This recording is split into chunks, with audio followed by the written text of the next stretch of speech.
Muy buenas noches a todos los participantes. Le damos la bienvenida al seminario Primeros Auxilios en el Trabajo.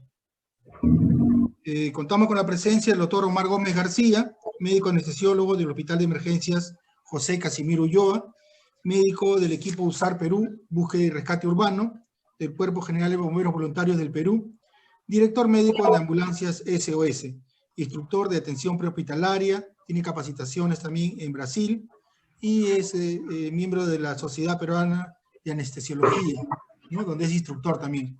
Él va a hablar sobre primer interviniente en emergencias laborales. Adelante, Omar, puedes dar inicio. Muy bien, Pablo, muy buenas noches y agradeciendo primeramente al público asistente.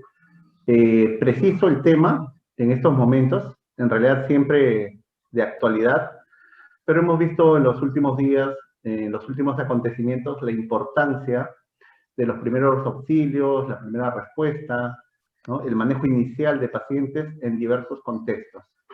En este caso vamos a extrapolarlo hacia nuestra actividad laboral, al trabajo, ¿no? Y bueno, empezamos de esta forma el presente seminario. Estoy seguro que todos tenemos el concepto de primeros auxilios, ¿no? La definición, el contexto, el ámbito de acción, etcétera. Pero, enfocándolo en nuestro país, con nuestra legislación, porque sí tenemos algunas leyes al respecto,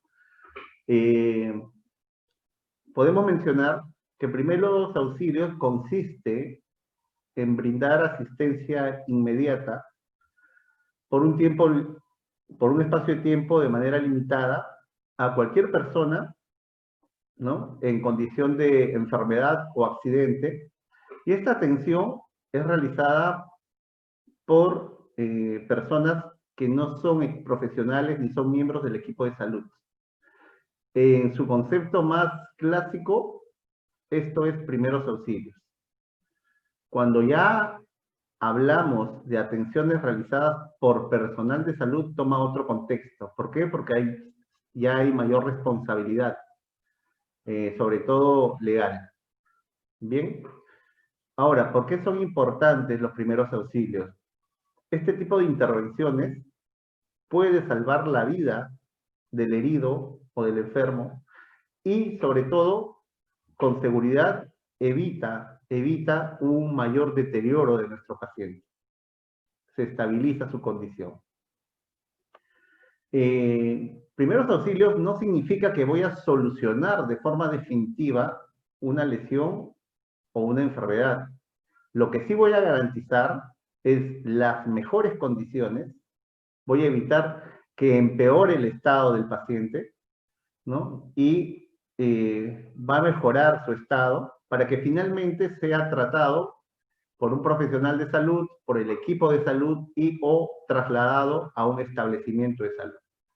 Ese es el concepto, el contexto actual de los primeros auxilios. ¿De acuerdo? Sigamos. Pablo, ¿se me escucha bien, cierto? Sí, se escucha. Si puedes subir un poquito el micrófono, creo, no sé, un poquito, si puedes subir nada más, un poquito más. Ya. Muy bien, ¿qué debemos conocer de primeros auxilios? Sobre todo nuestras limitaciones, ¿no? ¿Qué puedo hacer y qué no debo hacer? ¿No? Evitemos acá, sobre todo, caer en el tema de intrusismo y o ejercicio ilegal de la profesión. ¿De acuerdo? Repito, cuando hablamos de primeros auxilios, estrictamente es para que sea realizado por personal que no es miembro de un equipo de salud. Bien. Durante mis procedimientos en primeros auxilios, debo evitar maniobras que puedan agravar las lesiones existentes o producir nuevas lesiones. ¿De acuerdo? Un principio, recordemos que es evitar que se compliquen las lesiones presentes. ¿De acuerdo? Recordemos en este punto también, en el contexto médico-legal, evitar caer en tres figuras principales, ¿no? Impericia, imprudencia o negligencia. Impericia significa que yo he realizado un procedimiento para el cual no tengo el entrenamiento, no tengo la capacitación que me permita realizarlo. Imprudencia es no haber tomado las precauciones, no haber tomado las consideraciones para realizar tal o cual procedimiento. Y negligencia significa no haber observado ninguna norma, ningún procedimiento, no haber evaluado a mi paciente y haber actuado sin tomar las prevenciones necesarias. Entonces, ya sea primeros auxilios, insisto, realizado por personal que no es miembro del equipo de salud, o actos, ¿no?, o intervenciones o procedimientos realizados por personal de salud. Incluso acá podemos estar hablando de equipos de primera respuesta, de brigadistas, ¿de acuerdo? Esta denominación también los implica. Bien. Ahora, volvemos a primeros auxilios. Siempre tratar de conseguir ayuda del equipo médico para efectos del tratamiento definitivo y que el herido o el paciente continúe sus controles hasta su curación total. Esto es bastante importante, ¿de acuerdo? Sigamos. Bien. Respecto al marco legal en nuestro país, atención de pacientes, primeros auxilios, salud ocupacional, primera respuesta, planes de contingencia, son transversales. Siempre el manejo de heridos o de enfermos está presente en cada uno de estos ámbitos. Como referencia, en vista de que quizás sea la legislación más actual que tenemos, o la que más se acerca, en este caso al tema de primeros auxilios, estoy tomando la ley 30-200. Esta ley fue promulgada en mayo del 2014 y se denomina Ley que promueve el auxilio oportuno al público en los centros comerciales, ¿no? ¿Pero por qué centros comerciales solamente? Bueno, vamos a ver un poquito por qué se trata esto, pero ya esta ley crea jurisprudencia para ser expandida a todas las actividades. Y el concepto o el espíritu de la ley es promover el auxilio oportuno al público. Esta ley 30-200 fue reglamentada por el Decreto Supremo 018 en abril del 2016. Y acá quiero mencionar dos temas importantes que fundamentan el concepto que manifesté al inicio. Indica nuestra legislación que los primeros auxilios no constituyen per se atenciones de salud, pero son suministrados por personas que hayan recibido capacitación en medidas de primeros auxilios. ¿De acuerdo? Bien. Esto daría origen, ¿no?, al nivel de atención, al nivel de respuesta. O sea, definitivamente el ego, llámese o entiéndase por ego, el ciudadano común, con conocimiento, con formación, incluso con certificación de primeros auxilios, tiene un nivel de resolución, y el profesional de salud, llámese técnico de enfermería, enfermeras, médicos, químicos, obstetras, etcétera, tienen otro campo. Ya son más entrenados, por tanto, se espera otro tipo de respuesta, otro tipo de complejidad en el manejo de estas personas heridas o enfermas. Insisto, nuestra ley lo fundamenta. ¿Qué más dice nuestra ley? Los primeros auxilios son actividades fundamentales y decisivas hasta que llegue la atención de salud requerida.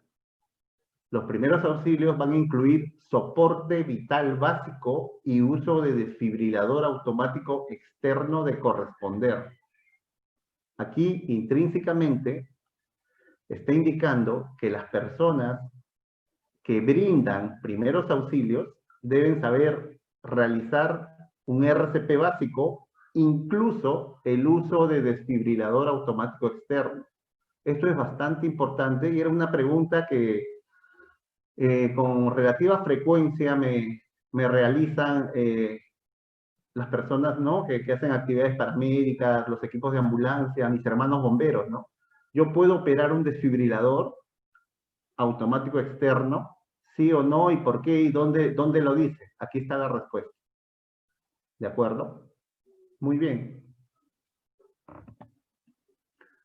Ahora, dentro de esta ley, se indica que para implementar los primeros auxilios, ¿no? Parte fundamental del eslabón del sistema de emergencia médica en nuestro país, necesitamos personal capacitado, necesitamos equipamiento, equipar este personal, ¿no? Esta ley también habla de los tópicos, y los tópicos incluso con normas, ¿no? Un tópico en un centro comercial no debe medir menos de 13.5 metros cuadrados, por ejemplo, y tiene que tener determinado equipamiento que vamos a ver en láminas sucesivas. ¿Qué más? Un sistema de comunicación, ¿no? Cómo yo escalo en un nivel en caso de necesitar ayuda, de necesitar una ambulancia, o en el caso de una emergencia mucho más compleja, ¿no? Si bien es cierto que implica heridos, pero de repente necesito presencia policial, de repente necesito la unidad de bomberos, la unidad contra incendios, etcétera, ¿no? Entonces las comunicaciones son fundamentales en la implementación de un servicio médico de emergencia, ¿no? En este caso estamos hablando de un eslabón, los primeros auxilios. Y la ley también indica que los centros comerciales deben contar de alguna manera, ¿no? Ya se verá, con un servicio de ambulancia en caso de necesitar el traslado. Bastante importante.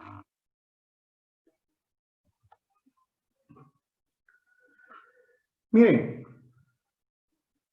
según ley peruana, el botiquín de primeros auxilios en establecimientos comerciales también está normado. ¿Qué es lo que debe tener? Incluso las cantidades. Aquí voy a detenerme un momentito. Primeros auxilios pueden prestarse, pueden necesitarse o pueden requerirse en cualquier lugar y en cualquier situación. En la casa, en el trabajo, que es el motivo de este seminario. Ok, pero ¿en qué tipo de trabajo? ¿En qué trabajo yo? ¿En una oficina? Ah, ya, pero mi oficina está dentro de un centro comercial o está dentro de, no sé, de una entidad del gobierno, en el transporte, en el trabajo. Yo soy transportista, hago transporte público, ¿no? O transporte carga, ¿no es cierto? En el trabajo, minería, industria, petróleo, pesca, etcétera. En el trabajo, ok, yo soy miembro de la fuerza de seguridad, hago resguardo, hago seguridad, controlo el orden interno. Entonces, estamos hablando de que, de acuerdo a la actividad específica que realicemos, de la actividad laboral que realicemos, tengo que evaluar mis riesgos, tengo que armar mi plan de contingencia, plan de emergencia o plan de respuesta, como quieran llamarlo, y de acuerdo a eso tengo que entrenar a mi personal, como con primeros auxilios, formando primeros respondedores, o en todo caso formando brigadas de respuesta de emergencias médicas, o las brigadas que además puedan hacer otras funciones como rescate, lucha contra incendios, por ejemplo, ¿no? Bien, había tomado como base para este tema la ley 30.200 que hablaba de primeros auxilios, ¿no? En centros comerciales. Acá hace una diferencia entre centros comerciales y establecimientos comerciales. ¿Ok? Centros comerciales son unidades arquitectónicas construidas, diseñadas para que brinden diversos servicios, ¿no? Por ejemplo, centros comerciales muy conocidos, Yoke Plaza, Plaza San Miguel, todos los malls que existen en diversos puntos de la ciudad, esos son centros comerciales. Pero establecimientos comerciales son considerados cualquier local o parte de un local que establezca un servicio o que haya un consumo, ¿no es cierto? O sea, si yo, por decir, en el garaje de mi casa, implemento un restaurante, estoy hablando de un establecimiento comercial, ¿no? No es necesario que esté dentro de un centro comercial. De la misma manera, una oficina, una botica, cualquier tipo de establecimiento. ¿Bien? Entonces, vamos a ver, en el caso de establecimientos comerciales, y esto, de repente, como ayuda, sugerencia, también pueden extrapolarlo como línea de base para su botiquín en su ambiente de trabajo. ¿De acuerdo? Vamos a ver con lo que cuenta rápidamente, ¿no? Ustedes, por favor, me van ayudando con la lectura. El alcohol, ojo, el alcohol tiene que ser medicinal, 70 grados.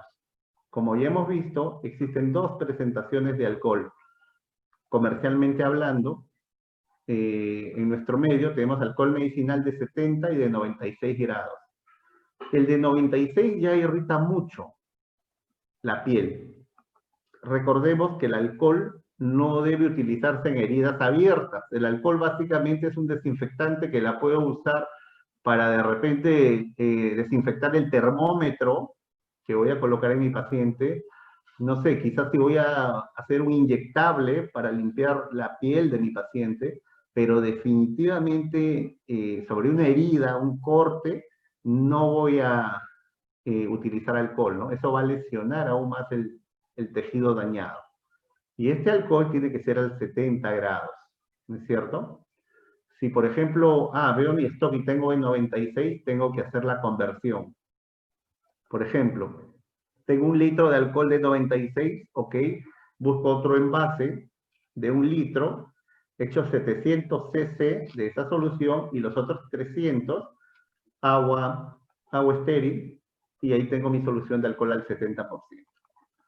Los otros componentes ya son bastante conocidos, ¿no es cierto? Solamente por nombrarlos, agua oxigenada para lavar heridas, ¿no es cierto?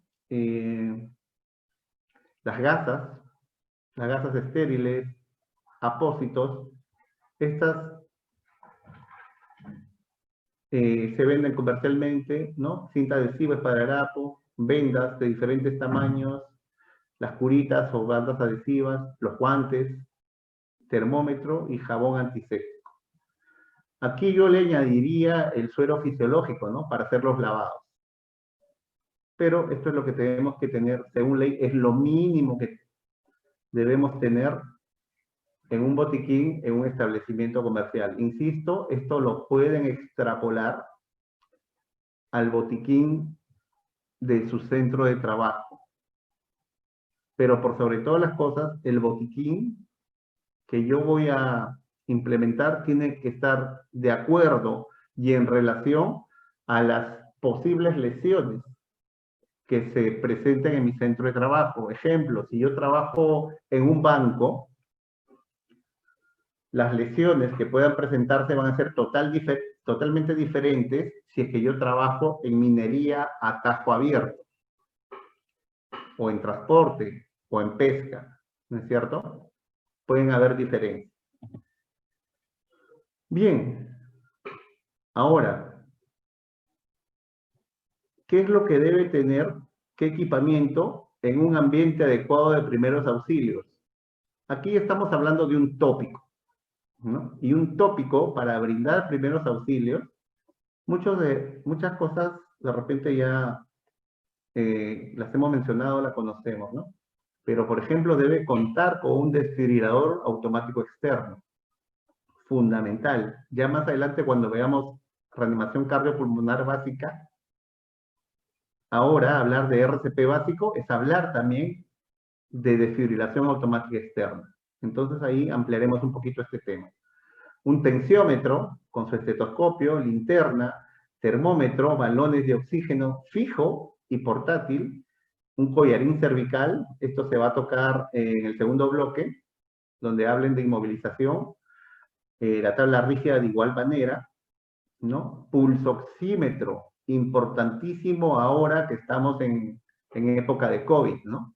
Esto mide la saturación y de acuerdo al valor te va a dar un esquema de manejo, ¿no? Le pongo oxígeno, lo traslado a cuántos litros, con cánula, con máscara. El pulsoxímetro es fundamental. Material de inmovilización, la camilla fija, la silla de ruedas y el resucitador manual, adulto y pediátrico. El resucitador manual, en realidad estamos hablando acá del BBM, el dispositivo bolsa, válvula, máscara.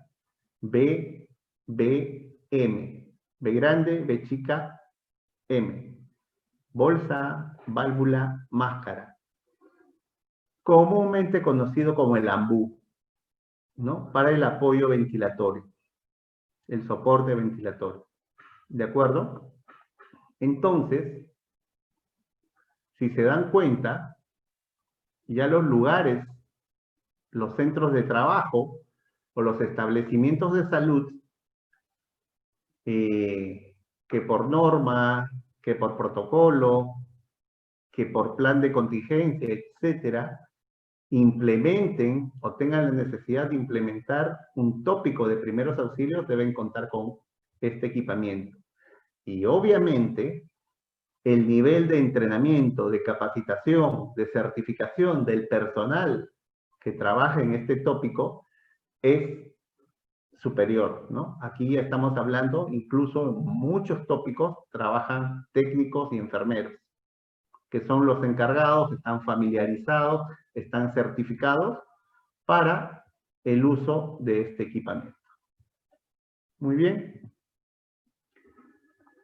Ahora vamos a ver qué debe contener el botiquín de primeros auxilios en centros comerciales. Insisto, todo lo que estoy mencionando está en la ley. Ya mencioné la ley 30.200, ustedes pueden entrar, sugiero leerla en su totalidad. Felizmente no son muy extensas. Y familiarizarse y difundir, porque como vemos, esto salió el año 2014 y 2016, todavía no hay mucha difusión, no hay mucho conocimiento, ¿no?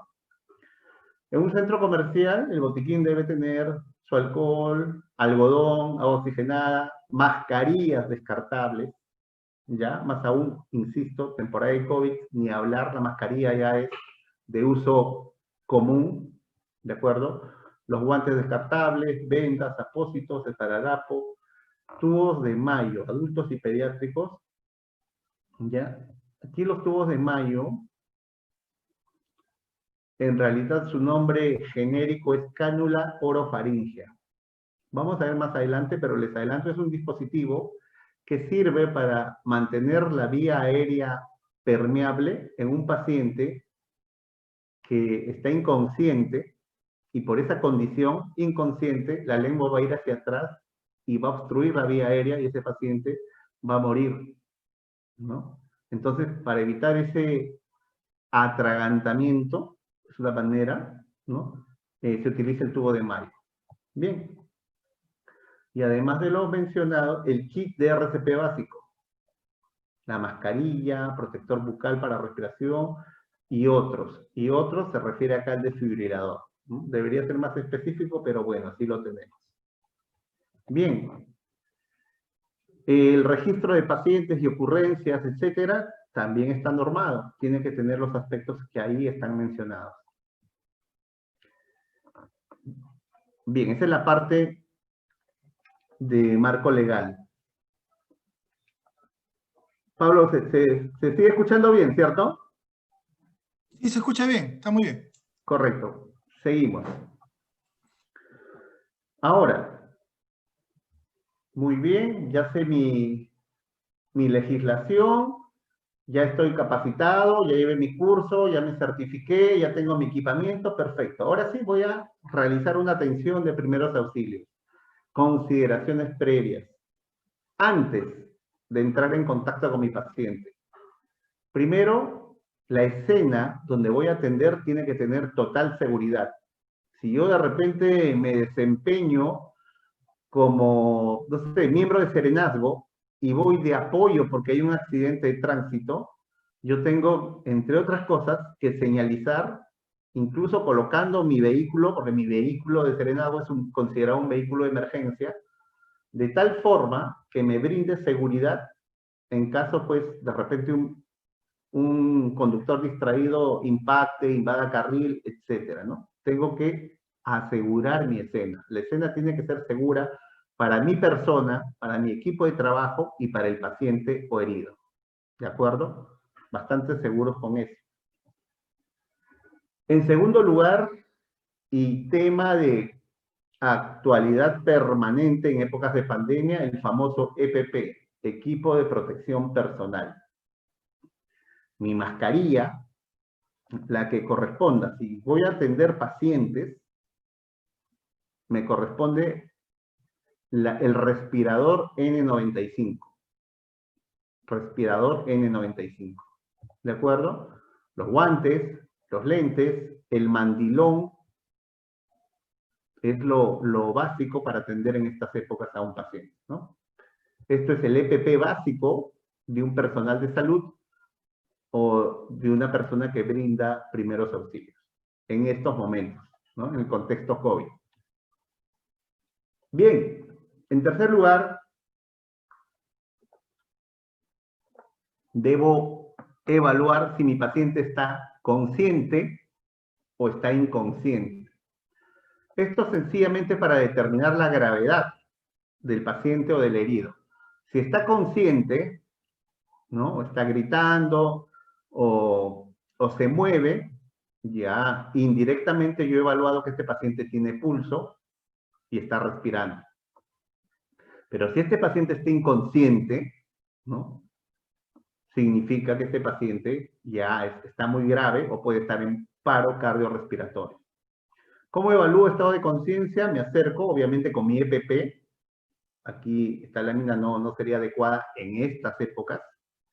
Con mi EPP, y lo tomo por los hombros y le pregunto, ¿está bien? ¿Está bien? ¿Puedo ayudarte? ¿Soy socorrista? ¿Soy brigadista? ¿Soy paramédico? Etcétera, ¿no? Tercer punto, evaluación del estado de conciencia. Acá básicamente, ¿está consciente o está inconsciente? Y finalmente, solicitar el apoyo, activar el servicio médico de emergencia, ¿no? Ya sea en nuestro medio, el 116, si voy a solicitar ambulancia de bomberos, o el 106, si voy a solicitar el SAMU, el Servicio de Atención Médica de Urgencia del Ministerio de Salud. Si de repente estoy en el trabajo y tengo, según mi plan de emergencia, tengo que llamar a un número de una ambulancia privada, lo haré, ¿no? Pero los números públicos son los que acabo de mencionar. 4 puntos fundamentales antes de manejar a mi víctima, ¿no? Repito, los números de emergencia públicos y gratuitos, bomberos 116 y SAMU 106.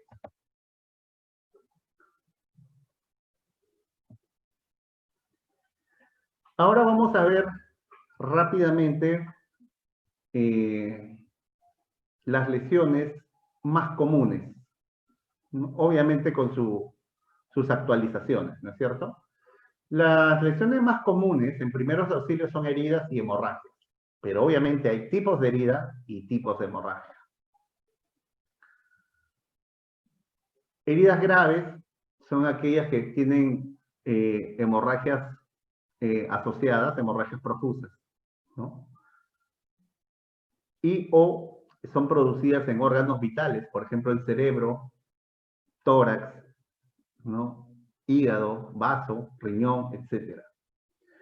En heridas graves, básicamente, controlar signos vitales, explorar si hay alguna lesión que per se revista o le dé el contexto de gravedad, ¿de acuerdo? Y acá incluso,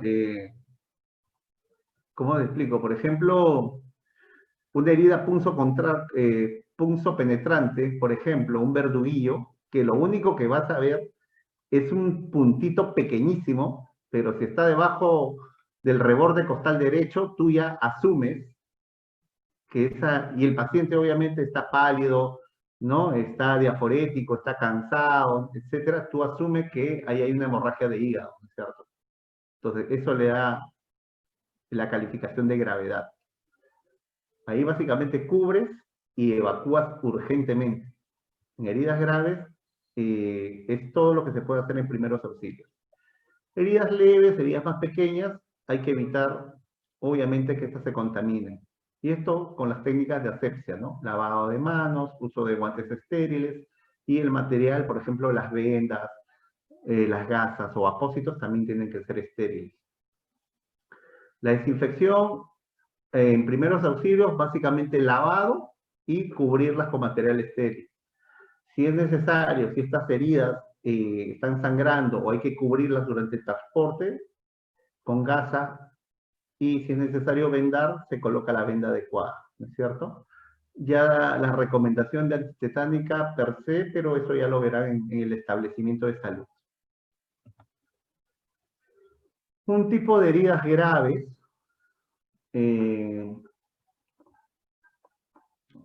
antes de la pandemia empezó a verse un aumento de estas heridas, ¿no? Sobre todo por arma blanca, ¿no? Se denominan las heridas empaladas.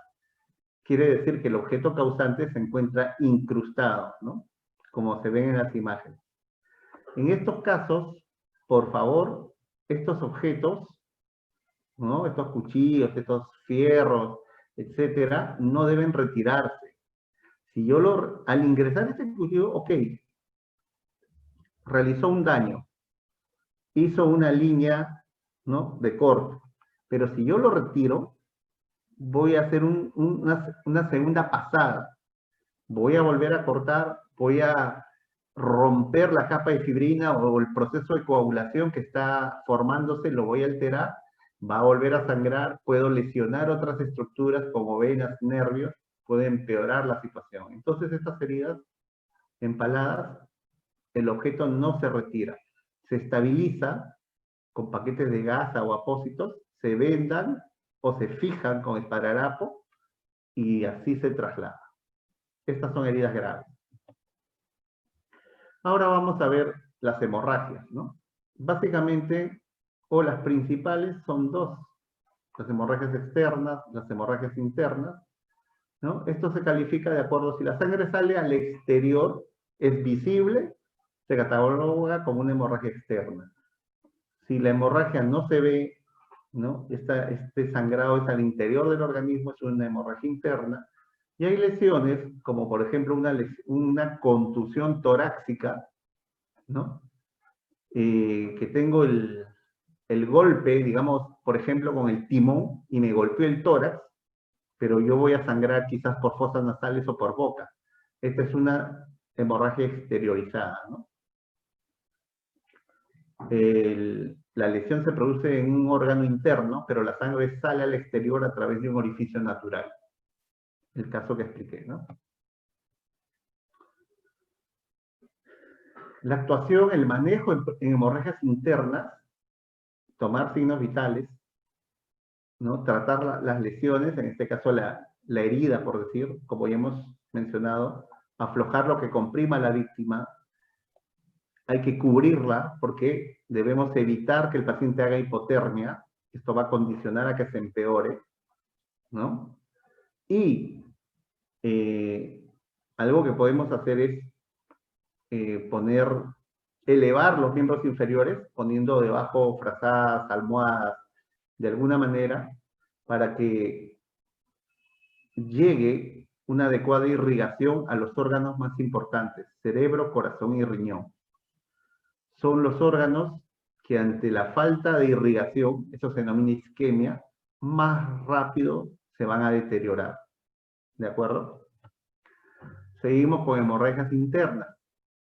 ¿Cómo yo me doy cuenta, presumo, que este paciente tiene una hemorragia interna? El paciente va a respirar rápidamente rápida y superficialmente. El pulso inicialmente va a ser muy rápido, pero poco a poco va a ir debilitándose. Va a presentar diaforesis. ¿Qué significa diaforesis? La piel va a estar pálida, fría y sudorosa. Va a sudar frío. ¿no? Ustedes van a ver estos pacientes que le dicen, tengo frío, me enfrío, ¿no? Muchas veces esto los lleva, como ya el cerebro está en etapa de isquemia, de hipoperfusión, el paciente se vuelve irritable. Luego puede estar confuso, mareado, va a tener mucha sed, y así sucesivamente se va deteriorando, ¿no? Bien, ahora vamos a ver rápidamente los tipos de hemorragia externa, ¿no? Ya hemos dicho, cuando el sangrado es visible, el sangrado sale hacia el exterior. De tipo arterial, básicamente, las características son de que sale a determinada presión, o sea, sale con fuerza, ¿no? Y la sangre es rojo rutilante, rojo intenso. La sangre venosa va a gotear, no tiene presión, y la sangre es rojo oscura, un poco azulada. Y el capilar, el sangrado es en capa, una capa de sangrado. Obviamente, la pérdida es mayor en una hemorragia de una arteria. Las últimas guías han tomado bastante en cuenta el tema de las hemorragias exsanguinantes. ¿Qué es una hemorragia exsanguinante? Son aquellas hemorragias que en poco tiempo te pueden llevar a la muerte. Tanto así, se están produciendo, están aumentando en frecuencia este tipo de heridas, este tipo de hemorragias, que las guías, vamos a ver, un poquito más adelante han sido modificadas. Y el control de hemorragias, que era el tercer paso en el famoso ABC, el control de hemorragias exsanguinantes ha pasado a ser el primer lugar, la X, hemorragia exsanguinante. Lo vamos a ver más adelante. En esta lámina, en este momento, es importante, es interesante, o es el objetivo determinar cuáles son aquellos sangrados que ponen en eminente peligro la vida del paciente. Y vamos a ver, son las siguientes situaciones. Sangre que sale a chorro por la herida, a chorro, ¿no? Es una arteria y está sangrando rápidamente. Sangrado que no logras detenerlo. Le pones un apósito, lo vendas, lo comprimes y aún así sigue sangrando. Sangre que forma un charco en el suelo. Tú ves que ya hay charco, ese paciente se está desangrando. Ropa empapada de sangre, totalmente empapado y sigue empapando y sigue mojando, ese paciente está sangrando profusamente, ¿no? Lo vendas y el vendaje está empapado de sangre, también es una hemorragia con riesgo de vida. La amputación o la amputación total o parcial de una extremidad, hemorragia sanguinante. Y aquella hemorragia que el paciente está con trastorno de sensorio, está inconsciente o está bastante confuso, ¿no? Como les dije, eso significa que ya no hay una adecuada irrigación cerebral y el paciente está entrando en un trastorno de sensorio. Estas hemorragias hay que tratarlas de inmediato porque ponen severo riesgo la vida del paciente.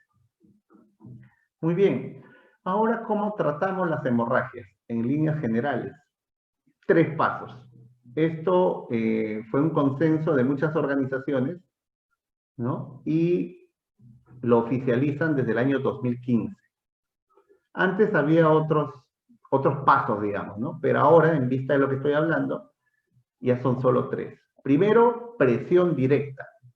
Aplico presión con mis manos. O con un apósito, o una gasa, o incluso le hago un segundo apósito y compresión. Si aún así sigue sangrando, paso al segundo, ¿no? El segundo paso. Aplico un vendaje, o en su defecto, si es una herida profunda, taponeo esa herida con gasas o apósitos. Quiere decir que voy a coger mi gasa que es estéril, y la voy a introducir a esa herida de manera que haga un tapón. Y voy a rellenar toda la herida, toda la profundidad de esa herida, y voy a presionar con un talón de mis manos y otra mano encima. Si esto no es suficiente, en adición yo tengo que colocar un torniquete, ¿no? Ahora sí, desde el año 2015, se revalora la importancia del uso de torniquetes. E incluso salen los torniquetes ya como equipos, como dispositivos. Antes teníamos que elaborar un torniquete, digamos, artesanal. Pero un torniquete artesanal no te garantiza una presión continua.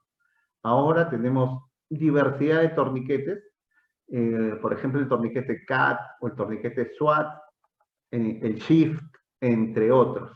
¿De acuerdo? Como la mayor cantidad, estamos hablando en un entorno civil, no estamos hablando en un entorno militar o un entorno táctico, ¿no? No estamos hablando en uso de armas de fuego. En un entorno civil, la gran mayoría de las hemorragias exsanguinantes se producen en extremidades, la gran mayoría, hemos visto en las últimas protestas que al contrario, ¿no? Han sido en tórax, abdomen o en rostro, las que han originado los mayores daños, pero bueno, en un entorno civil, los tiempos están cambiando, el torniquete más utilizado es el torniquete de extremidades, como vemos acá. Esta es la manera de colocar un torniquete. Este de acá es el torniquete CAT, ¿no? Un torniquete de procedencia americana, utilizada por público en general. Yo en lo personal cargo uno de estos torniquetes en mi vehículo, en caso haya un accidente o tenga que intervenir. Y acá les hago la pregunta, ¿no? Yo lo sugerí, por ejemplo, como parte del equipamiento de los maletines de abordaje de primeros auxilios en aquellas oficinas tipo bancos. Ahorita, por ejemplo, este torniquete deben usarlo todas las fuerzas de seguridad, todos los vigilantes, todos los efectivos del orden, ¿no? Policías, etcétera, la gente que hace resguardo, porque se ha visto, insisto, antes de pandemia, que los ataques o los incidentes con arma de fuego han aumentado. Y ante la lesión o la hemorragia producida por una bala, un proyectil de arma de fuego, la compresión directa muchas veces no es suficiente, entonces escalo y pongo mi torniquete. ¿Ok? Estos eran los torniquetes artesanales, ¿no? Todos hemos visto en las películas, hemos tenido conocimiento de esto, y este es un torniquete actual, un torniquete CAT. Bien, ya vimos heridas y hemorragias, ahora vamos a ver el manejo inicial, los primeros auxilios, en caso de lesiones del aparato locomotor, o como algunos lo llaman, el sistema osteomioarticular. Y las principales lesiones del aparato locomotor son las fracturas, las luxaciones y los esguinces. Sí, pero ¿cuál es la diferencia entre una y otra? ¿Cómo se trata? ¿Cuál es más grave? ¿Cómo diagnostico? Lo vamos a ver en este momento. Manejo inicial de lesiones del aparato locomotor, fracturas, luxaciones y esguinces. Una fractura, como conocemos, es la pérdida de la solución de continuidad de uno o más huesos. ¿No es cierto? Fractura igual hueso roto. Muy bien, esta es una fractura. La fractura puede ser una fractura cerrada, ¿no? Se fracturó, se rompió el hueso, pero este hueso no sale, no rompe la piel y no sale al exterior. Una fractura abierta, toda fractura abierta per se es una fractura complicada, es una fractura que se da, ¿no? Con una infección asociada. Quiere decir que el hueso se rompió y además cortó y salió por la piel. Las fracturas por compresión son básicamente fracturas vertebrales, ¿no? Por caídas en pacientes jóvenes o por osteoporosis, etcétera, en los ancianos. ¿De acuerdo? Las dos primeras son las más comunes, fracturas cerradas, fracturas abiertas. Esas son las fracturas. Las luxaciones, ¿no? Cuando hablamos de luxación, nos estamos refiriendo que esta lesión se va a producir en las articulaciones, ¿no? ¿Qué va a pasar en las articulaciones? Las superficies de contacto, llámese los ligamentos de fijación, se van a separar, ¿no?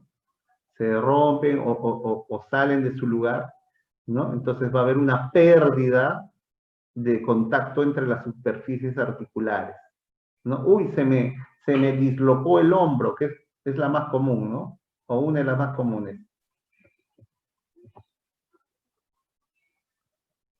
Luxaciones. Y en la otra forma, los denominados esguinces. Los esguinces son lesiones de los ligamentos, son lesiones de las partes blandas de la cápsula articular. Los esguinces se van a producir por torceduras o movimientos bruscos voluntarios o involuntarios, ¿no? Insisto, esto se produce a nivel de los ligamentos articulares, ¿no?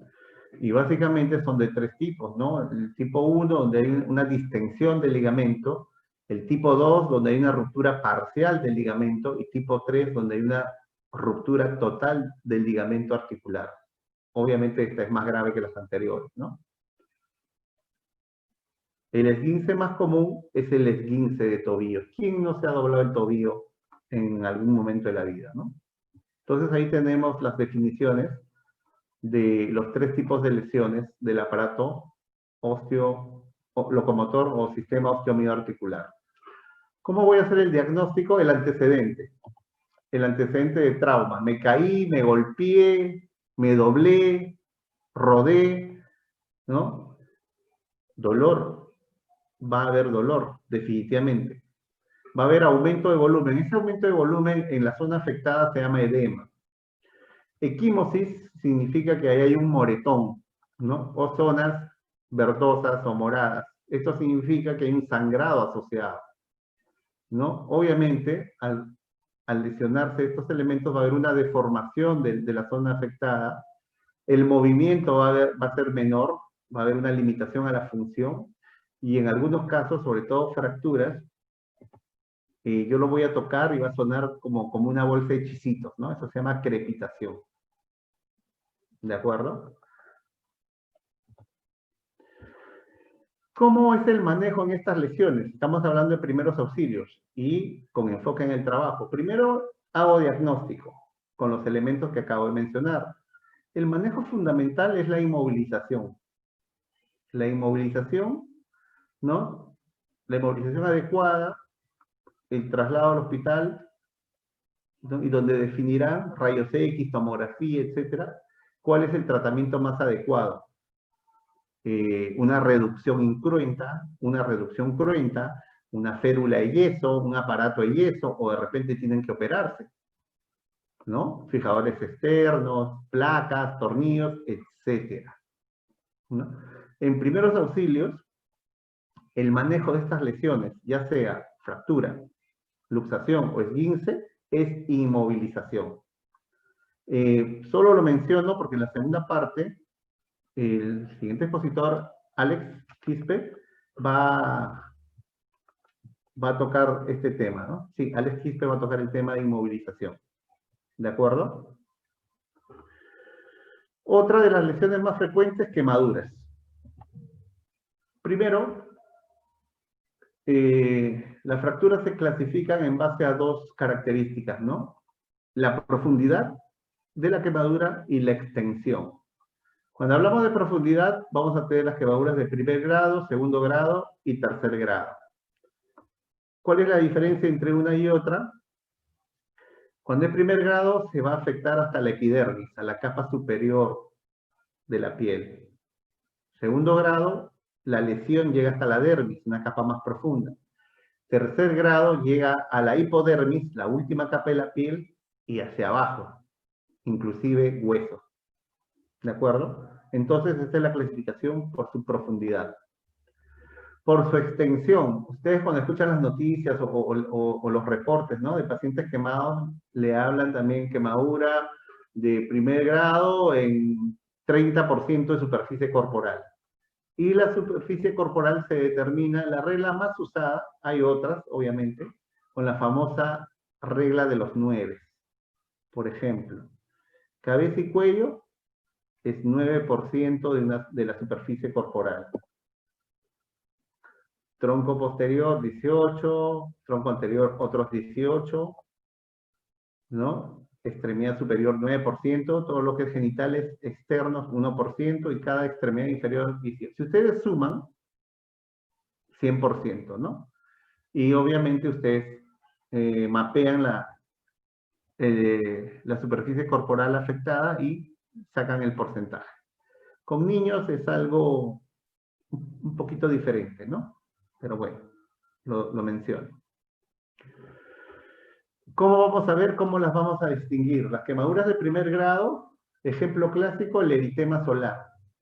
¿Quién no se quedó dormido en la playa o se expuso más de 2 horas al mediodía en el mes de febrero o marzo y ha tenido algo similar como esta, ¿no?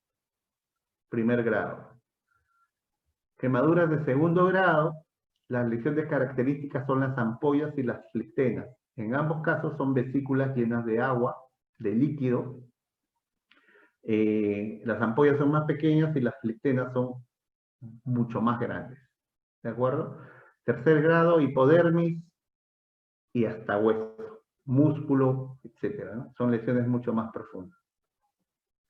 En tercer grado ya no hay mayor dolor porque los nervios periféricos han sido dañados y ya no cumplen función, entonces no hay sensibilidad dolorosa, ¿no? Bien, ¿qué debemos hacer ante una quemadura? Sobre todo, y el único manejo inicial o como respondiente de primeros auxilios en el lugar es lavar abundantemente con agua fresca. Agua potable, en todo caso, no sé, de repente tengo bidón de agua para beber con esa agua, ¿no? Esta agua tiene que ser a temperatura ambiente, no tiene que ser pues el agua de la nevera, no debemos aplicar compresas de hielo, ¿no?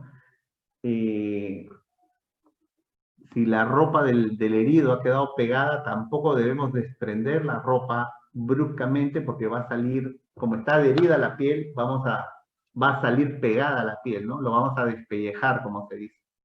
Y obviamente está vetado el uso de cremas, pasta dental, algunos vegetales, etcétera, ¿no?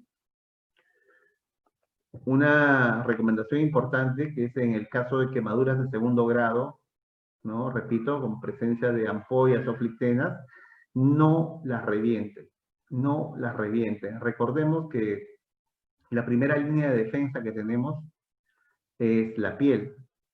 El órgano para algunos, tejido para otros más extenso que tenemos es la piel. Y una de las funciones fundamentales de la piel es regular la temperatura y protegernos también contra bacterias y otros microorganismos. Entonces, las ampollas y flectenas de alguna manera, en menor grado, pero siguen cumpliendo esa función. Si yo las reviento, estoy añadiendo con seguridad una infección y estoy deshidratando y perdiendo electrolitos mucho más aún en ese paciente que de por sí ya está afectado.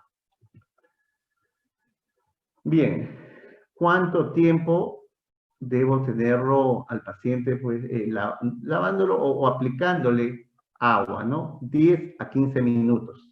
10 a 15 minutos. Cuando yo hago esto, tengo dos objetivos. Alivio el dolor. Alivio el dolor. Al bajar la temperatura, se alivia el dolor y de alguna manera al barrer, ¿no? Estoy evitando la infección.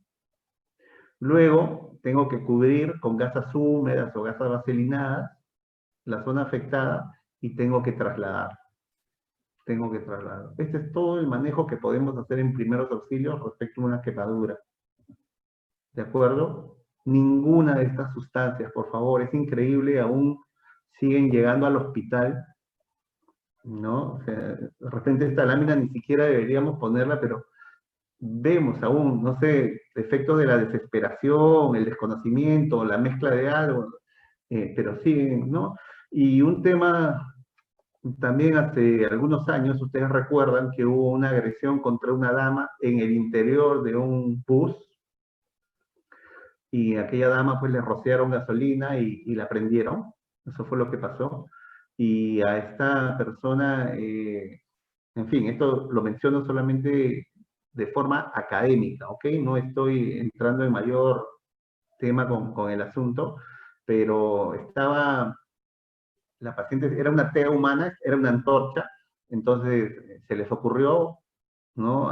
Incluso a personal de Serenazgo, de ese distrito, utilizar el extintor PQS, ¿no? Cuyo principio tiene componentes de aluminio. Entonces, de echarle polvo químico seco a una piel que de por sí está bastante comprometida, condicionó la aparición de infecciones, ¿no? Entonces, punto también para pensar. Por ejemplo, el botiquín de primeros auxilios de un bus de transporte público, entre otras cosas, debe llevar un extintor de agua, ¿no? Y una manta ignífuga. Es una manta que al colocársela al paciente corta, ¿no? El tema de oxígeno y no va a progresar y se va a apagar el fuego en caso uno de los viajeros, de los pasajeros, o el chofer o el cobrador, pues tenga una quemadura de este tipo, pues. No necesariamente por una agresión, ¿no? De repente ahí el carro per se, como hubo otra lesión en un terminal clandestino de buses interprovinciales, ¿no? De repente también ahí a tallar los amigos que nos escuchan y se dedican o laboran en transporte público, que su botiquín, como mencioné, tiene que estar en base a los riesgos que puedan presentarse. Bien, Pablo, vamos bien, ¿no es cierto? Con los tiempos. Sí. Sí, estamos bien. Correcto. Sí, son las 8. Queda 30 minutos. 30 minutos, ok. Lo que hemos hablado hasta el momento es cuando tenemos un solo paciente y una sola lesión, ¿no? Un paciente que se quemó, un paciente que tuvo un esguince, o un paciente, ¿no?, que tuvo una herida. Perfecto. Pero se han puesto a pensar, ¿qué hacemos si un paciente tiene múltiples lesiones? ¿Y qué hacemos además si no es un paciente, si no son 3, 4, 10, 15, 20? O sea, ¿cuántos pasajeros vienen en un bus de transporte público, ¿no? Y yo soy el piloto del bus, del metropolitano. ¿Cuántos estamos? 30 pacientes, ¿no? Poco más. Entonces, cuando hay que atender pacientes, o eso se denomina atención de víctimas en masa, hay que realizar un procedimiento que se llama triaje.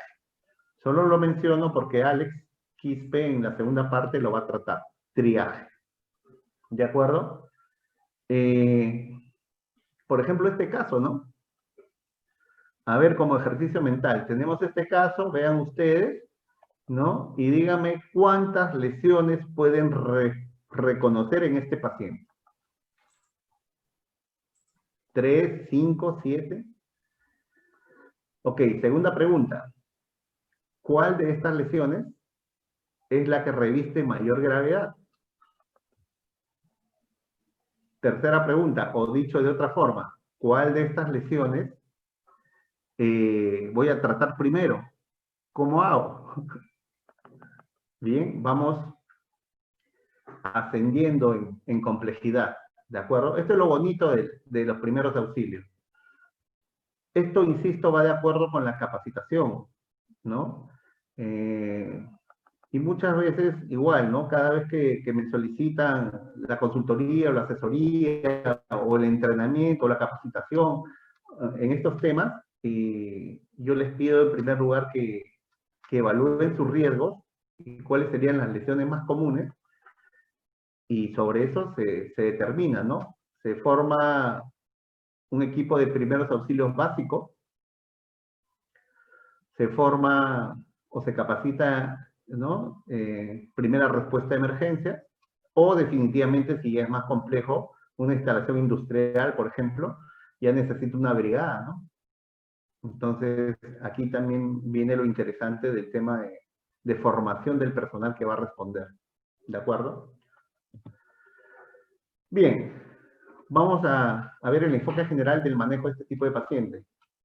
Esto ya lo habíamos mencionado, solamente lo estoy recordando. Por favor, esto es muy importante. Recuerden que nuestra seguridad es primero, Entonces, la seguridad de la escena es fundamental, el equipo de protección personal, sobre todo en época de pandemia, la importancia es muchísima, es muy alta, ¿no? Luego tengo que evaluar si el paciente está consciente o inconsciente para determinar si está grave o no tanto, y luego pedir ayuda, ¿no? Estos son los números de emergencias médicas de uso público, bomberos y SAMU respectivamente. Bien. Luego, por favor, siempre tenemos que tener en mente este esquema. ¿De acuerdo? Esto es consenso internacional, todas las organizaciones académicas, educativas, Naciones Unidas, etcétera, que se dedican, ¿no? La tienen protocolizada, y hasta el año 2019 empezaba así: el ABC, esto es para primeros auxilios básicos. D y E lo manejan personal con un entrenamiento un poquito más alto, pero en vista de que las hemorragias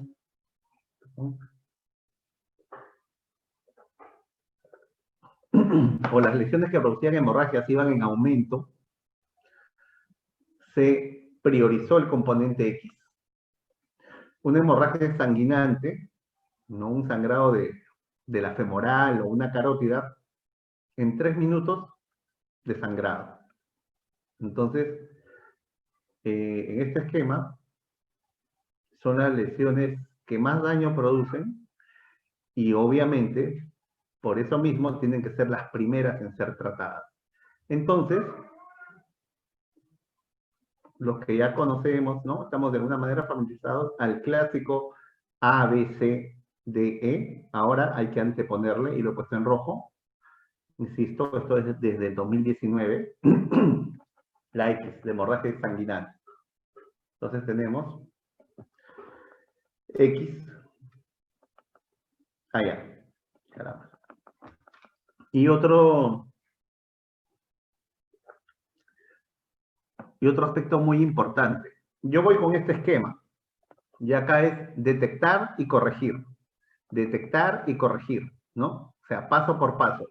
Primero detecto o diagnostico que está sangrando, cohibo, trato, taponeo la hemorragia, luego abro la vía aérea, luego veo si respira, luego veo si hay algún otro sangrado menor, y así sucesivamente. Yo no me puedo saltear, yo no puedo empezar por la E y luego voy a la B y luego... No, este es el orden. ¿De acuerdo? Y obviamente hacer protocolo en base a esto se hacen las capacitaciones, las evaluaciones, las acciones de control, etcétera, etcétera, etcétera. ¿De acuerdo? Muy bien. Hemorragia sanguinante, ya lo habíamos visto en la lámina, hace unas láminas anteriores: sangre que sale a chorro de la herida, sangre que no se, sangrado que no se puede parar, no se puede detener, sangre que forma un charco en el suelo, la ropa empapada de sangre, vendajes empapados en sangre, amputación parcial o total de un miembro, y o sangrado en un paciente que está confuso o está inconsciente.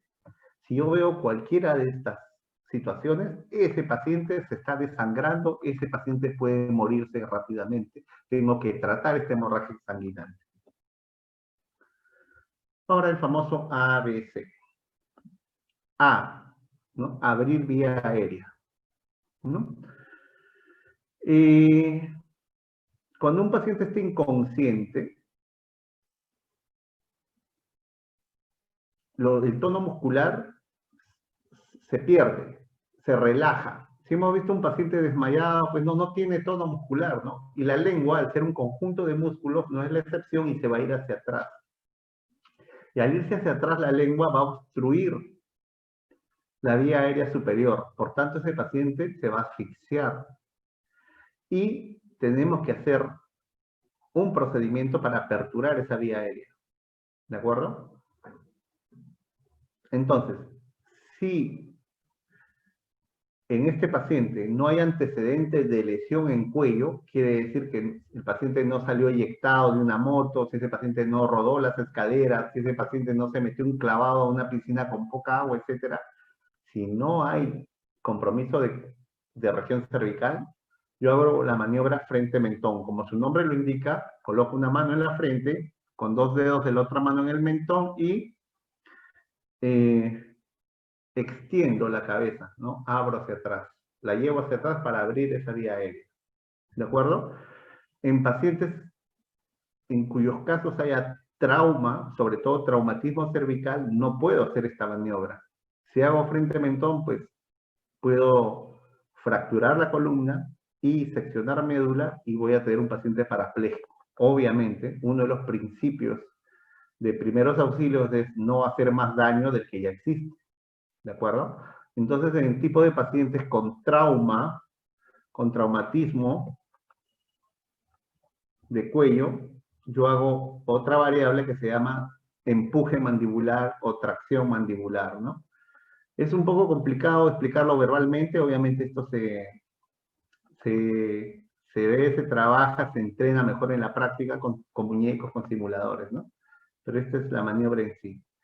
Coloco los pulgares de ambas manos. Miren la posición del rescatador, del reanimador, del brigadista, ¿no? Del miembro de primeros auxilios. Está al piso, 2 brazos sobre el suelo. Pulgares sobre los malares, los pómulos. Dedo índice y medio en el ángulo del maxilar inferior, ¿no? Y lo que tengo que hacer es llevar la mandíbula hacia arriba. O sea, esta maniobra, ¿cómo se llama? Empuje mandibular. Con estos 2 dedos, insisto, índice y medio de ambas manos, tengo que empujar la mandíbula y llevarla hacia arriba. De esta manera, la lengua se acomoda, se reposiciona y ya no obstruye la vía aérea. Hasta acá, abrí la vía aérea en un paciente inconsciente. Ahora, para mantener esa permeabilidad de la vía aérea, yo tengo que colocar la cánula orofaringea o tubo de Mayo, como leímos ¿no? en los requisitos del botiquín de primeros auxilios. La cánula orofaringea o tubo de Mayo se coloca en paciente inconsciente y sin reflejo nauseoso. Tiene su técnica, ¿no? Ingresa en esta posición, avanzo en esta posición y cuando choco el paladar duro, hacia el hueso del paladar, lo giro y termina así. Bien, al colocarlo así, ya eso evita que la lengua se caiga. Entonces ahí abrí mi vía aérea. Parte del componente A, o mejor dicho, el nombre completo del componente A es abrir vía aérea y estabilizar columna cervical. Para columna cervical, utilizamos el conocido collarín cervical. ¿De acuerdo? También es parte de la segunda exposición, cuando vean inmovilización, este procedimiento se llama inmovilización cervical. Lo único que les voy a mencionar acá, que es el collarín, aquí está. Solo puedo colocar el collarín cuando el paciente se encuentra sentado, de pie o de espaldas. De ninguna manera voy a colocar collarín cuando el paciente está boca abajo o está de costado. ¿De acuerdo? En estas situaciones, primero tengo que poner al paciente, ¿no? Movilizarlo al paciente, movilizarlo en bloque con inmovilización cervical de manera manual y luego colocar el collarín. Otra característica es que collarín se coloca entre 2 personas. 2 personas. Una de ellas hace la inmovilización manual de la cabeza y cuello y el otro operador es quien propiamente coloca el collarín. ¿Listo? Insisto, esto se practica, ¿no? en los talleres. Solo estoy mencionando las características principales y mayor detalle en la segunda parte de este seminario. Bien, pasamos al componente B. B, buscar la respiración. ¿El paciente respira o no respira? Entonces, ¿cómo hago esto? El rescatista tiene que ponerse, valga la redundancia, en posición de reanimación, ¿no? Posición de reanimación. y tiene que acercar su oreja entre la nariz y la boca de la víctima, y acuérdense de esto, tiene que ver, oír y sentir, voz. Algunos dicen ver, escuchar y sentir. Bueno, ya, voz. ¿No? Tengo que ver que el tórax sube y baja. El paciente respira, mueve tórax, sube y baja. Tengo que oír la inspiración y expiración del paciente. Y tengo que sentir calientito cuando expira mi paciente, ¿no? Si yo tengo estas tres características, determino que el paciente está respirando. Si están ausentes, ese paciente está en paro respiratorio y yo tendría que darle ventilaciones, ¿no? Obviamente con todos los dispositivos de barrera, todos los dispositivos de seguridad, más aún actualmente, ¿no? Y aquí también, para mayor seguridad, tengo que usar el BBM, el dispositivo bolsa, válvula, máscara, comúnmente conocido como el AMBU, ¿de acuerdo? Mucho cuidado con todo lo que es manejo de vía aérea, oxigenoterapia, manipulación de vías respiratorias en etapa de pandemia. Aquí hay un contexto. Actualmente, en etapa de pandemia, si no hay las condiciones de seguridad, lamentablemente prima la seguridad del rescatista. En otras palabras, si no hay condiciones, yo puedo priorizar mi seguridad y dejar al paciente con su cánula orofaringea nada más.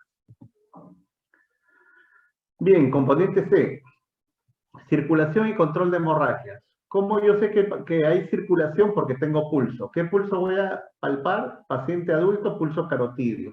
2 dedos al costado de la tráquea, en ambos lados se encuentra la arteria carotidia. Si yo encuentro pulso, ok, el paciente tiene pulso, quiere decir que hay latido cardíaco, ¿no? Si no hubiera, tengo que hacer compresiones torácicas. Y el control de hemorragias, ¿no? Tengo que ver, obviamente, si no hay charcos, si no hay un flujo, y si estuviera con ropa, paso con mis guantes, y si no, los guantes no deben mancharse de sangre, ¿no? Si hubiera una hemorragia, controlo la hemorragia en este momento.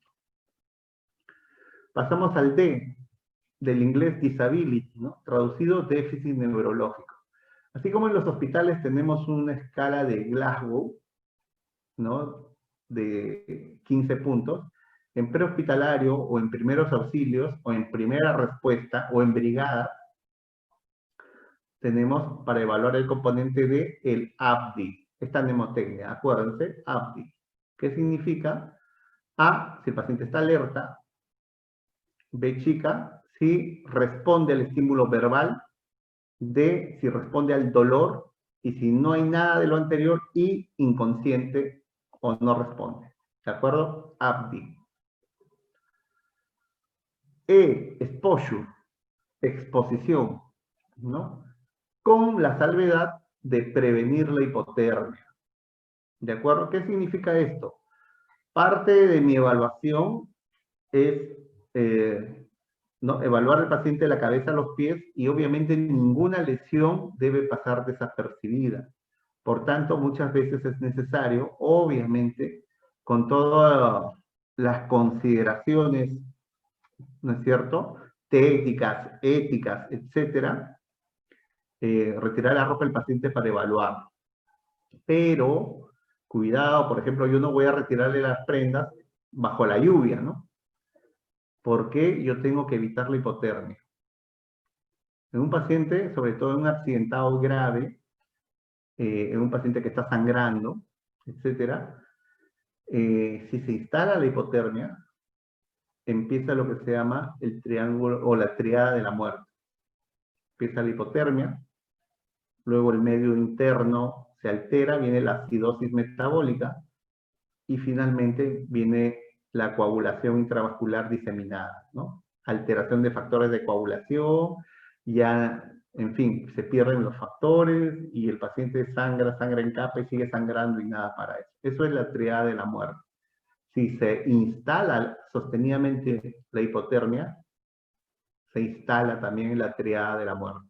Por tanto, uno de los tips o una de las claves en manejo inicial, ¿no?, es prevenir la hipotermia. ¿De acuerdo? Muy bien.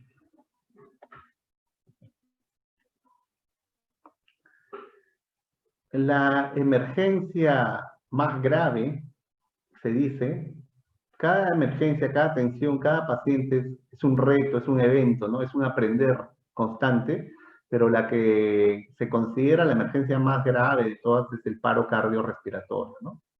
Cuando hablamos de paro cardiorrespiratorio, hablamos o nos referimos a un paciente que está inconsciente, no tiene respiración y no tiene pulso. Acuérdense de eso. Paciente en paro cardiorrespiratorio, paciente inconsciente, no respira y no tiene pulso. 3 características. Aprovecho para mencionar que la AJA, o Asociación Americana del Corazón, bueno, es una institución, de repente una de las más grandes, más difundidas, etcétera, que cada 5 años revisa y publica sus guías. La última publicación es del 20 de octubre del 2020, o sea, menos de un mes, ¿no? Y siempre hace cambios o recomendaciones, ¿de acuerdo? Obviamente, nosotros tenemos también nuestro Consejo Peruano de Reanimación y tenemos nuestro ICO, nuestro Consejo Latinoamericano de Reanimación, etcétera, pero digamos, bueno, en fin, ¿no? Esta es la más grande y generalmente, como el conocimiento es único, están articulados y hay consenso en todas las instituciones que manejan RCP. Ok. De repente, o algunos de los cambios actuales, ¿no es cierto? La guía anterior, la guía 2015, traía, esto se denomina cadena de supervivencia. Cadena, como ustedes ven, cadena de supervivencia. ¿Qué significa? Que para tener éxito, ¿no?, con un paciente que hace parada cardíaca, se tienen que cumplir todos estos eslabones o todos estos pasos, ¿no? ¿Cuáles son? 2020. Primero, miren acá, activación de un sistema de respuesta a emergencia. Esto, estoy hablando de la parada cardíaca extrahospitalaria. Si esto fuese dentro del hospital, varía un poco. Estoy hablando del paro respiratorio que nosotros, ¿no?, como primeros auxilios, nos va a tocar ver, nos va a tocar enfrentar, nos va a tocar participar. Entonces, ok, el AJA divide al público, o sea, divide al mundo, a la población en general, en 2 grandes grupos: legos y personal de salud. Legos son a toda la población que no tiene ninguna relación con el personal de salud. Público en general, policías, ¿no?, profesores, arquitectos, ingenieros, etc. Y personal de salud, todo aquel que tiene entrenamiento en salud, ¿no?, en el área paramédica, en el área médica y todas las otras profesiones de salud. Bomberos, rescatistas, obstetras, enfermeras, veterinarios, biólogos, etc. ¿Ok? Entonces, y en términos generales, lo primero es que tiene que haber un adecuado sistema de respuesta a emergencias. La comunicación no debe fallar. Allá tienen su 911, que es uno de los sistemas más conocidos, ¿no? Bien. Segundo, miren, inmediatamente hacer RCP de alta calidad. O sea, si yo presencio un paro cardíaco, yo tengo que comunicar e inmediatamente me pongo a hacer RCP. Tercer eslabón, desfibrilador automático externo. Existe ciudades que ya tienen su ley de acceso público al desfibrilador. Existen pues los espacios cardioprotegidos, las ciudades cardioprotegidas, ¿no? Por ejemplo, y como ya hemos visto, y de alguna manera nuestra ley 30200 así lo pone, es que en los centros comerciales tiene que haber un desfibrilador. Y yo diría más de uno, si es un centro comercial tan grande, ¿no? Por ejemplo, el Yokai Plaza. Bien, esto tiene que ir asociado con la seguridad de un transporte adecuado, ¿no? Pedir una ambulancia. ¿Pero qué ambulancia? ¿Tipo 2, tipo 3? Bueno, eso lo verá el que está a cargo de eso. Cuidados post paro cardíaco y finalmente la recuperación y que el paciente vuelva a su casa, ¿no? Qué bonito sería que si en algún momento la parada cardíaca o el arresto cardíaco le toque a cualquiera, pueda recuperarse, ¿no? Si cumple satisfactoriamente estos pasos. Muy bien. Entonces, básicamente, vamos a ver el RCP en adultos, ¿de acuerdo? Paciente inconsciente que no responde, no respira o lo hace con dificultad, para mí es un paro cardíaco. Llamo al número de emergencia, pido un desfibrilador. O sea, tengo que ser así, paciente inconsciente, no respira, no responde, ¿no? O paciente en paro cardíaco, por favor, envíeme una ambulancia con desfibrilador. E inmediatamente comienzo a hacer RCP, ¿no? Ciclos de 30 compresiones por 2 respiraciones. 30 por 2, 30 por 2. En el momento que llegue el desfibrilador, yo suspendo mis compresiones de 30 por 2. Yo suspendo y pongo el desfibrilador automático externo. Son solo 2 parches. No toma mucho tiempo. Y prácticamente colocarlo es cuestión de un par de segundos. Si es que hay entrenamiento. Entonces, este DEA o desfibrilador automático externo me va a indicar si debo dar una descarga o si debo continuar RCP. En otras palabras, el DEA monitoriza y toma el comando de la reanimación. Si te dice siga haciendo RCP, porque el DEA te da instrucciones, yo continúo 30 por 2. Si te dice deténgase, voy a chequear, ¿no? Voy a analizar ritmo y te dice de una descarga, se va a encender una luz roja, va a parpadear y tú tienes que apretar el botón y se va a producir la descarga. ¿Cómo se coloca? La colocación correcta de las manos, totalmente recta, 90 grados, ¿de acuerdo? Para eso la cabeza tiene que estar un poco más hacia adelante. Brazo totalmente recto, una sola línea. Muñeca, codo, hombro. ¿De acuerdo? Y la fuerza para hacer la compresión nace de la cadera. Lo que comprime es el talón de la mano, no toda la palma. 30 por 2. Ya lo habíamos dicho. 30 compresiones, 2 ventilaciones. Esto durante 5 veces o 5 ciclos de 30 por 2 y esto tiene que ser hecho en menos de 2 minutos. Insisto, si llega el DEA en el ciclo número 3, en la compresión número 14, paro todo y pongo DEA. Este es el famoso DEA, ¿de acuerdo? Un equipo con 2 parches.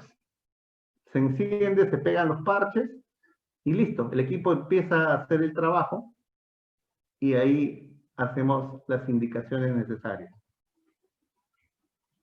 Pasamos rápidamente.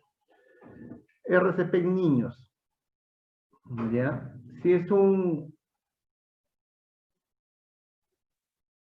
niño pequeño, un infante, menores de 1 año, puede usar los 2 pulgares o el dedo índice y medio, siempre en la línea intermamilar.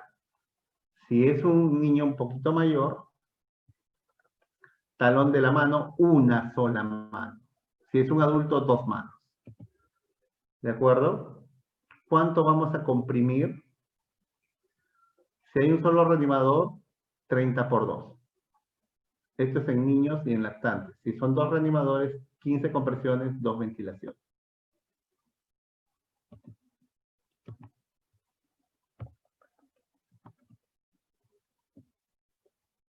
Creo que había una. Ya. Ya estamos terminando. Obstrucción de vía aérea o base. Igual que maniobra de Heinrich, vamos a ver si es una obstrucción parcial o es una obstrucción completa de la vía aérea. O base. Obstrucción de la vía aérea por cuerpo extraño. Si yo veo un paciente, determino esto? Este es el signo universal de lo base, ¿no? Quiere decir que el paciente se ha atragantado, tiene una obstrucción de vía aérea por cuerpo extraño, ¿no? Entonces me identifico, tranquilízate, soy brigadista, soy médico, soy paramédico, estoy entrenado, voy a ayudarte. ¿Mm? Le pregunto, ¿puedes toser? ¿Puedes toser? Si el paciente responde o hace gesto que sí puede toser, estamos frente a una obstrucción parcial. Si el paciente no puede toser, estamos ante una obstrucción completa de la vía aérea. Esta reviste más gravedad. Si es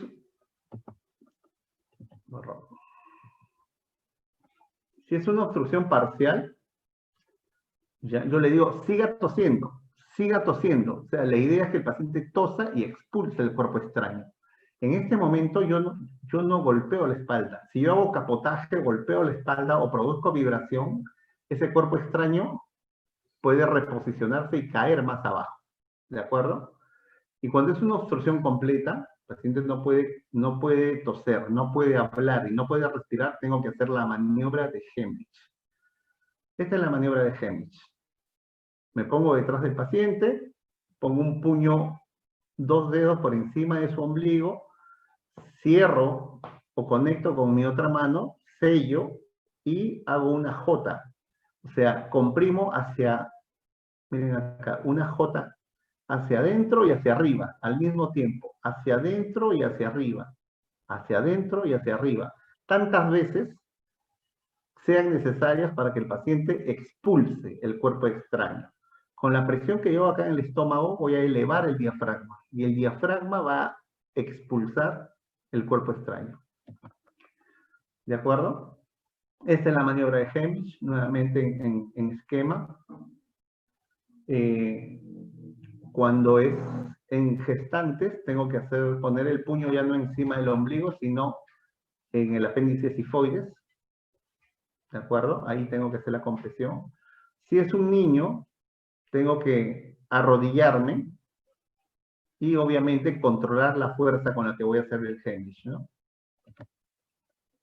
Y si es un lactante, insisto, menor de 1 año, tengo que hacer 5 compresiones y 5 golpes con el talón de mi mano entre las escápulas. O sea, tengo que rotarlo de posición como ustedes van. 5 compresiones, 5 golpes en la escápula. 5 compresiones, 5 golpes en la escápula.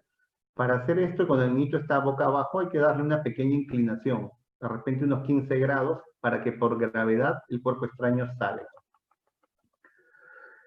Esto está descrito, la verdad nunca lo he visto, no tengo reporte o situación conocida, pero dice, ¿qué pasa si me atraganto y estoy solo?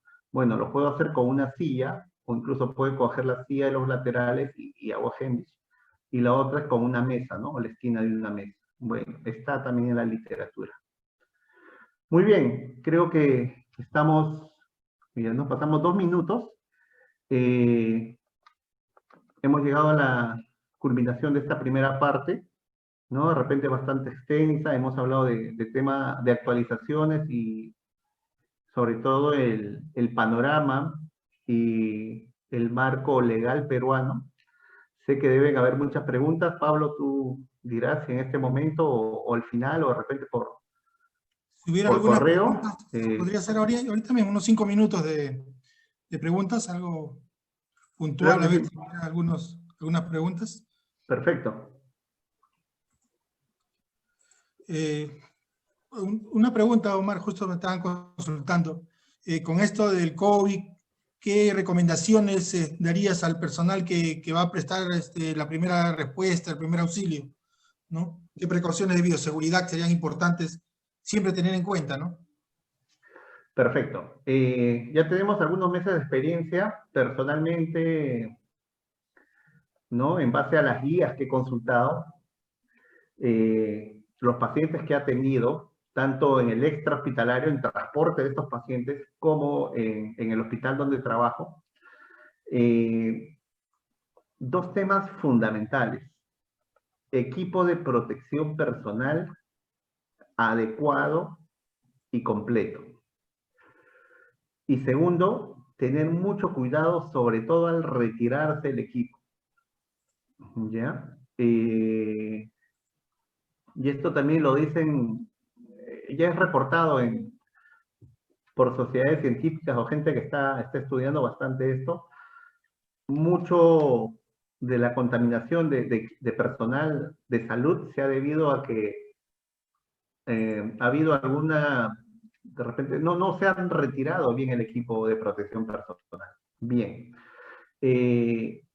Insisto, existen diferencias entre mascarillas y respiradores. Para decirlo así como experiencia propia, personal de salud en general o personal que va, brigadista, que va a atender atención de pacientes heridos, protección respiratoria, respirador N95, más el EPP completo. Cuidarse bastante vía aérea y ojos. Así es que respirador más Google o lentes. ¿De acuerdo? De acuerdo al tipo de procedimiento que vas a hacer, ya viene si te pones solamente el mandilón o es necesario ponerte el overall o el Tyvek o el nivel tipo C que corresponda. Eso en primer lugar. EPP. Segundo, recordemos, lección aprendida. En pandemia no existen emergencias. Anestesióloga, traumachoc, COVID, acérquese a intubar. Muy bien, perfecto. Yo voy a bajar, pero primero me equipo. No, pero eso demora 5 minutos en equipar. Es la seguridad del personal y de su equipo. Esas es las recomendaciones, digamos, principales que puedo brindar, ¿no? Preguntan también sobre el torniquete, ¿cuánto tiempo se puede usar? Siempre hacen esa Sí, pregunta porque normalmente había unos criterios, ¿no? claro que sí.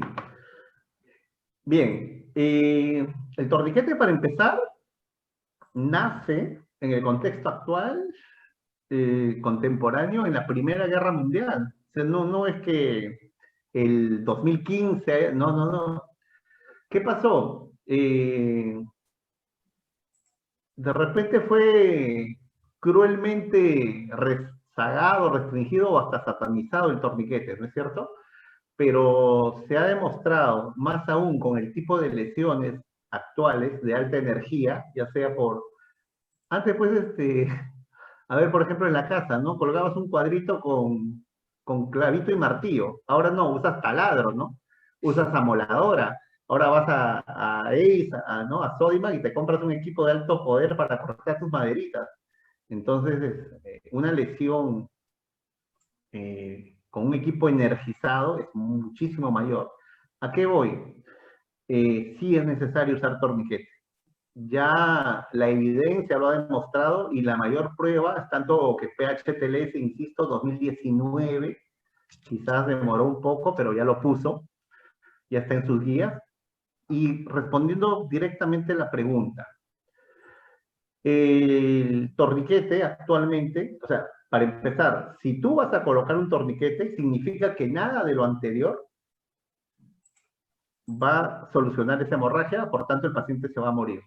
Entonces, un torniquete se coloca y no se retira hasta que llega al hospital. Bien, ¿cuánto dice la guía? Entre 1 hora y media hasta 3 horas.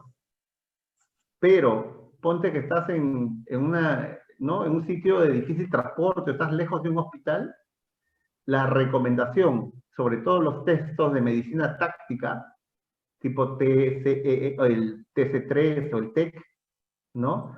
Te indican que no lo quites. No lo quites hasta llegar al hospital.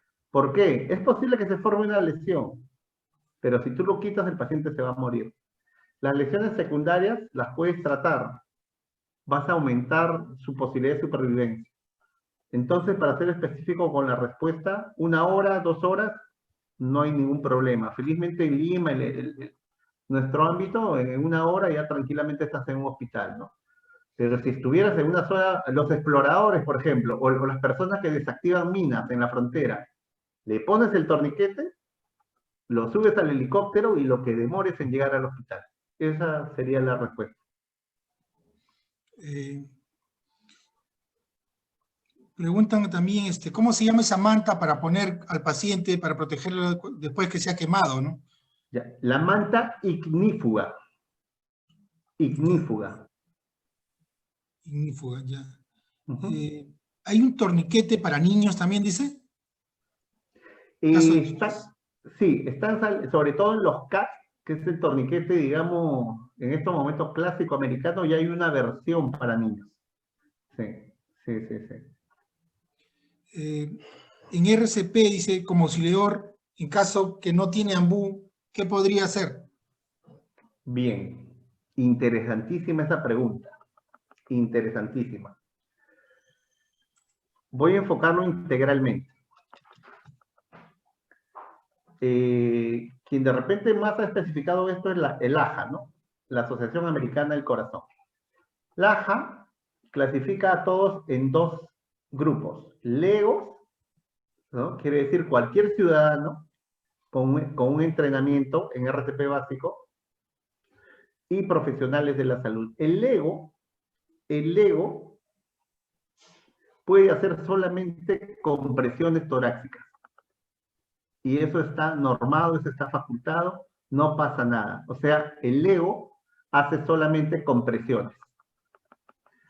El profesional de la salud, y aquí, ojo, también brigadistas con entrenamiento, o si ya están certificados como brigadista, o los países que tienen reglamentada oficialmente la carrera de paramédicos, ya son considerados profesionales de salud. Los profesionales de salud sí tienen que hacer uso de estos dispositivos. Bien. Temporada COVID, época de pandemia. Yo soy Omar Gómez, profesional de salud, personal de salud, se encuentra en la calle con una parada cardíaca. Primero me equipo. Yo ya estoy acostumbrado y donde voy cargo o cerca, ¿no? En mi vehículo tengo un EPP completo. Y para efectos de manejo de vía aérea, yo defino. Si veo condiciones de seguridad, si yo veo condiciones de seguridad, hago manejo avanzado de vía aérea. Manejo básico o avanzado de vía aérea. Si no veo condiciones de seguridad, insisto, en época de pandemia no hay emergencia. Prima la integridad y la seguridad del personal de salud. En estas épocas el personal de salud es altamente valioso. Por tanto, puedo tomarme la licencia de solamente hacer compresiones. En otras palabras, en estas épocas, si yo no extrahospitalario, para efectos de primeros auxilios, no hago manejo de vía aérea, no hay problema. Estoy protegido por ley. Una última pregunta, Omar. También nuevamente sobre el torniquete. En caso de que no tuvieran un torniquete, ¿qué se puede utilizar? ¿Qué podemos emplear? Bien, muy buena pregunta. Muy buena pregunta. Hace casi diciembre del año pasado, tuve la oportunidad de entrenar a personal de la aviación del ejército, ¿no? Y me hicieron la misma pregunta, porque ellos operan en diversos lugares y bueno, por algunos motivos, no todos y no siempre cuentan con torniquete. Insisto, ya a estas alturas, los torniquetes normados, como lo que he mencionado, ya tienen que ser parte fundamental de un botiquín de primeros auxilios en muchos lugares y en muchos trabajos. Más aún Fuerzas Armadas, Fuerzas Policiales. Pero bien, para ir a la pregunta, si no tengo un torniquete normado, tengo que habilitar uno. Tengo que habilitar uno como clásicamente se hacía, ¿no? Tengo que buscar un vendaje, ¿no? Incluso un pañuelo, esos antiguos pañales de 3 puntas, creo que le llama, o un triángulo. Tengo que buscar una varilla, puede ser un lápiz, puede ser una rama, puede ser un pedazo de madera, un metal, ¿no? Doy 1 o 2 vueltas sobre la extremidad, luego pongo la varilla, amarro la varilla y artesanalmente voy dando vuelta, vuelta, vuelta, hasta que, Y estas tres condiciones son para cualquier tipo de torniquete. Primero, para el sangrado. Dos, el paciente pierda la sensibilidad en el lugar. Y tercero, ya veas pues que no hay, perdón, tiene que ser por lo menos 4 a 5 dedos encima de la lesión. Y sobre todo que pierde el sangrado y el paciente pierde la sensibilidad, ¿no?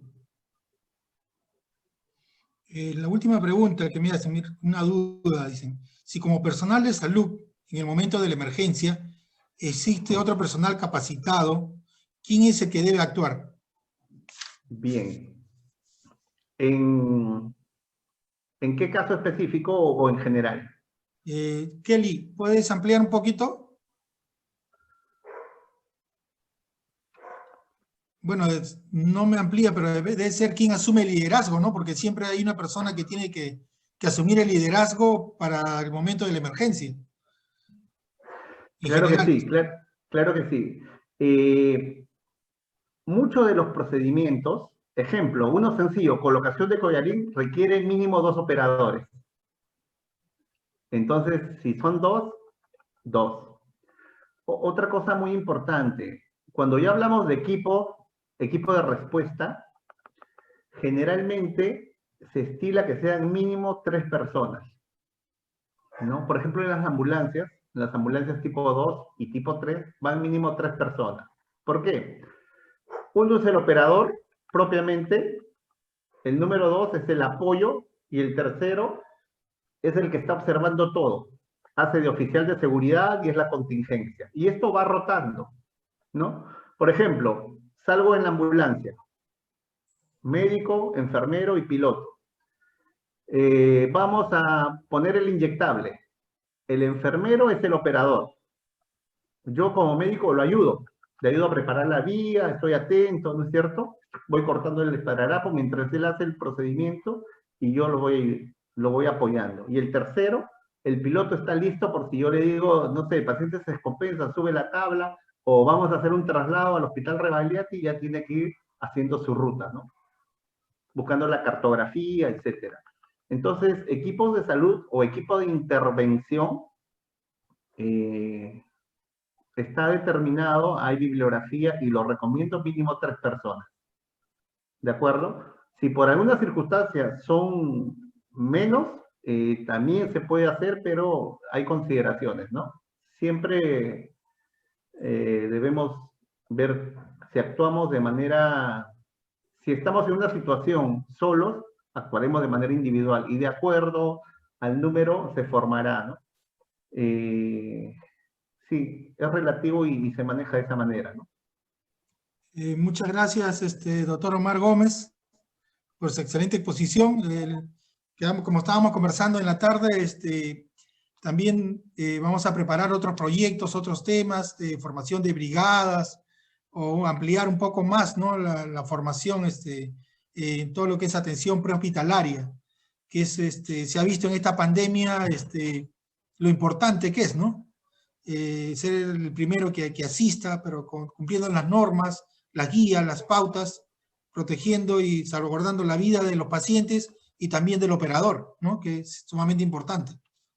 Por supuesto, Pablo, y bueno, los últimos acontecimientos, pues, nos indican que el personal de salud es altamente valioso y altamente versátil, ¿no? Antes pensábamos que solamente operábamos en el hospital, del hospital para adentro, ¿no?